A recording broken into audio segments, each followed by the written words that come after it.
Nordic Asset, my new book, is coming out when Jupiter is in Sagittarius.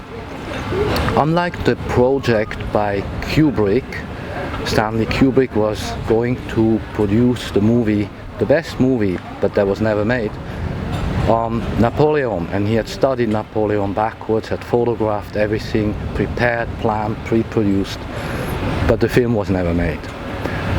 I went around it the other way around. I first filmed about 100 clips over the last 2 years, which discusses the whole astrology until 2080, let's say 4 generations out. And we've discussed the extraterrestrial transfer of technology, the phenomenon, and we've touched on all subjects from Krishnamurti to Lessing. We had even a special project, the Red Man project with Dr. King. And so what is the book Nordic Asset about? It's that we will show the photography of the videos in a special size format book, together with my handwritten narrative, which was the script of all of the clips that you have seen. And that's the project I'm discussing at the moment. In a very serendipitous astrology, the astrology, even though we're going through the end cycle, has very good phases in the middle. Jupiter in Sagittarius cannot get better for discussing far-sighted projects. And Saturn in Capricorn takes its time. Big projects can take many, many years that I've worked on this, and brick by brick, clip by clip, one puts the work together, and that's Saturn in Capricorn. I was born with Saturn in Capricorn, now it's the second return. Out of that signature, good things can come in big projects worldwide, and I always try to show you the chance, the optimistic window of time where things can get accomplished.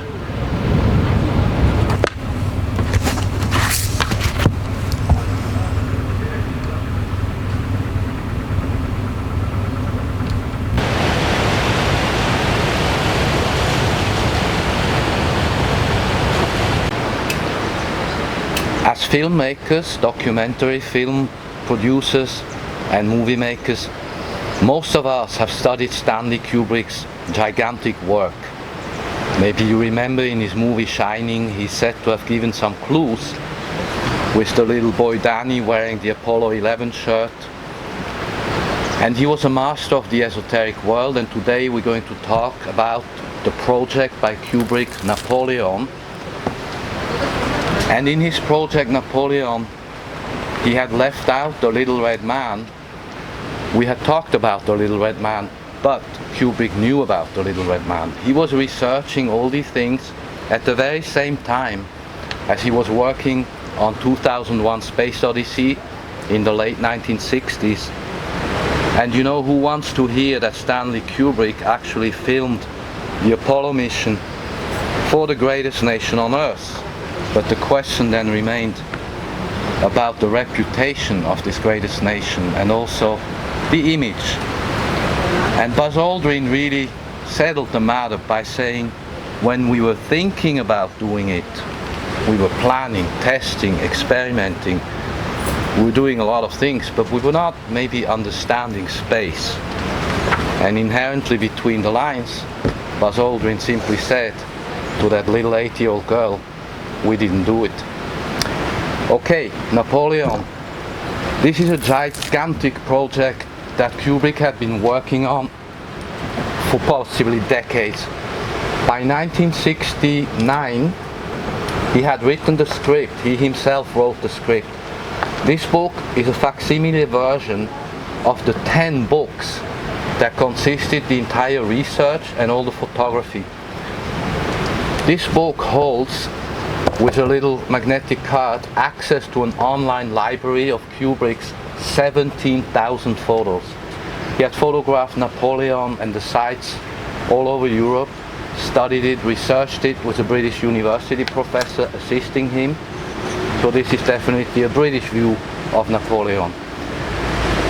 And he had photographed, researched, documented every single situation. This book has 1,100 pages, historic photography of that time that he was researching, as well as later then he prepared his own photography on the ground, and he himself went to go photograph every situation that would become a scene in his film. And so if you just flip through these outside photography pictures, interior design pictures, you get a feeling how the story will move. Unfortunately, the studios turned him down, and he did not even have the red man in the story. He may have put it on screen later, we just don't know. Then, about 400 pages of pictures later, for instance, we see he studied how the uniforms have to look.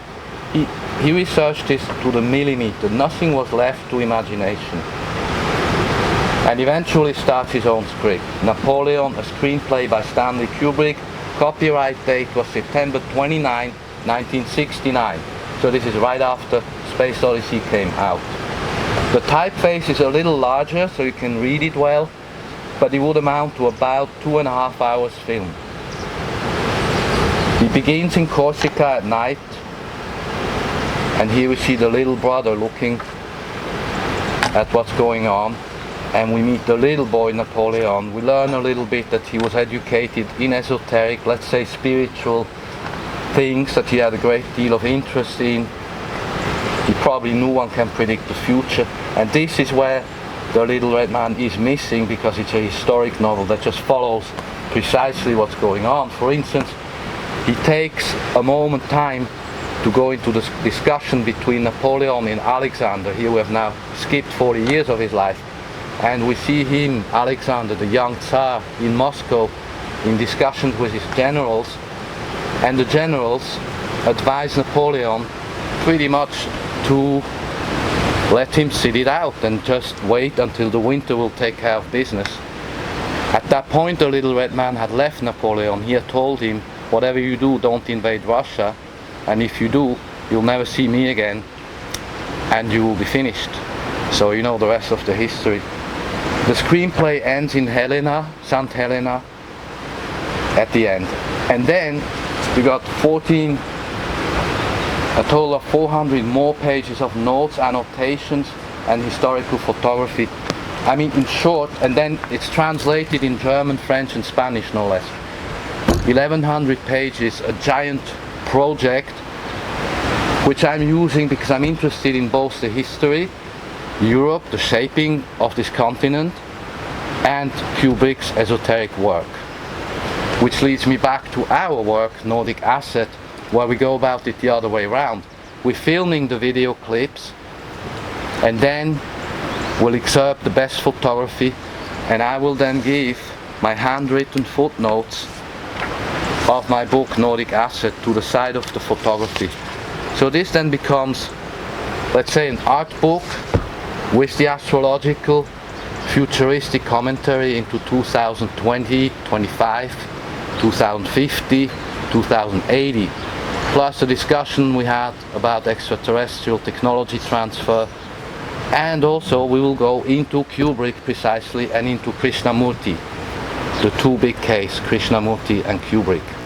To understand the esoteric and the entire work of Kubrick, we need to know Jay Weidner's work, research. He's the foremost expert on Stanley Kubrick's esoteric side of work, the way he can deliver messages in a large spectrum of dimensions, of layers of reality. It's always multi-layered, and so is his work Space Odyssey.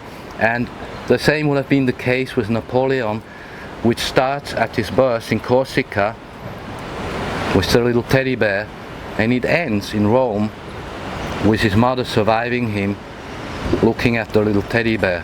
Really, the movie ends at the moment when Napoleon passes away in St. Helena, talking to his adjutant about afterlife.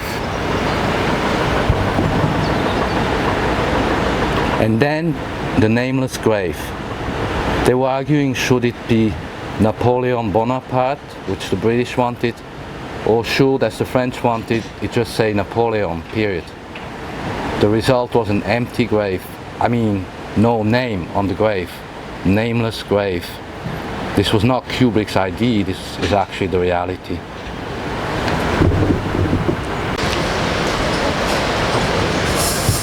This is the chest into which Stanley Kubrick had organized his entire research and cross-reference system. He could look up any person on any given date during this Napoleon story and immediately see which kind of sequence or scene he was trying to build. And it's based on all of this research that this entire book was created. Of course, we have in addition the script, the actual screenplay. This is just to show how intensely, meticulously organized Kubrick was going about his preparations. Hundreds of pages of all of those cards reanalyzed. It speaks for itself.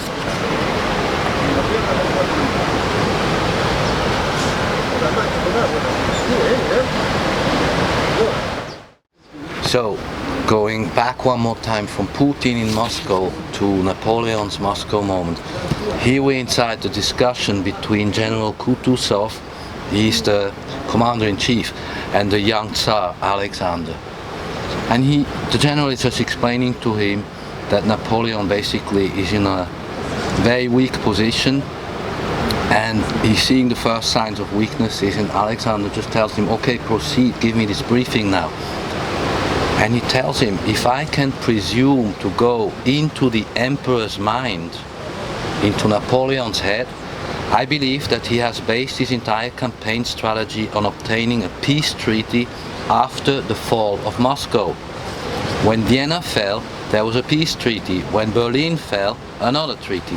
That has always been the rules of his game. But what is he to do now if no treaty is forthcoming? He knows that beyond Moscow there is nothing, and that if he withdraws, there remains only a fall back into emptiness.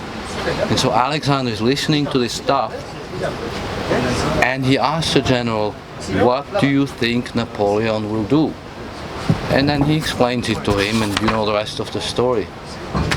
That's the key moment.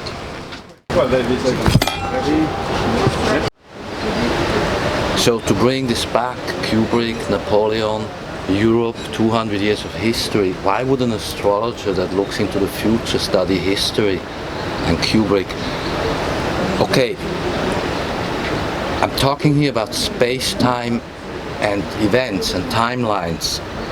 During the last 100 clips we've explained astrology, ancient futures, the extraterrestrials. And the Nordic say, and we know, reality is held together by events.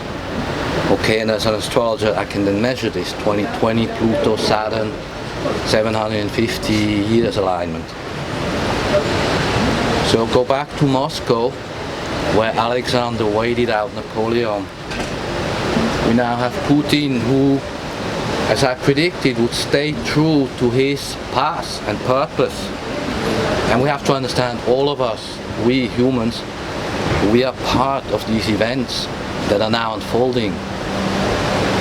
And this reality we're in is held together by these events. And our actions define the future.